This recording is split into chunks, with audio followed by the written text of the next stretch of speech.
দিতে বিএনপি নেতার সাবেক মেয়র মোখলেসুর রহমান বাবলুর রুহের মাগফিরাত কামনায় বিশেষ দোয়া মাহফিল অনুষ্ঠিত হয়েছে। বিস্তারিত থাকছে অ্যাডভোকেট আব্দুল্লাহ আল শোভন এর প্রতিবেদনে। শুক্রবার বাদ জুমা ঈশ্বরদীর ফতে মোহাম্মদপুর কেন্দ্রীয় জামে মসজিদে মরহুমের পরিবারের পক্ষ থেকে এই অনুষ্ঠানের আয়োজন করা হয়।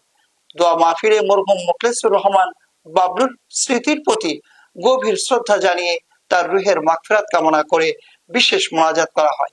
উক্ত দোয়া অনুষ্ঠানে উপস্থিত ছিলেন সাবেক সংসদ সদস্য বীর মুক্তিযোদ্ধা সিরাজুল ইসলাম সরদার, পাবনা জেলা বিএনপির আহ্বায়ক হাবিবুর রহমান হাবিব, পাবনা 4 আসনের সংসদ সদস্য অধ্যাপক আবু তালেব মন্ডল, সাবেক ছাত্রনেতা ও মরহুম বাবলুর ছোট ভাই মাহবুবুর রহমান পলাশ, ঈশ্বরদী উপজেলা প্রেস ক্লাবের সহ সভাপতি অ্যাডভোকেট হেদায়েতুল হক, ঈশ্বরদী উপজেলা প্রেস ক্লাবের সাধারণ সম্পাদক এ আজাদ হান্নান, ঈশ্বরদী সরকারি কলেজের সাবেক ভিপি রেজাউল করিম শাহিন সহ অনুষ্ঠানে বিএনপির অঙ্গ সহযোগী সংগঠনের বিভিন্ন পর্যায়ের নেতা কর্মীরা উপস্থিত ছিলেন।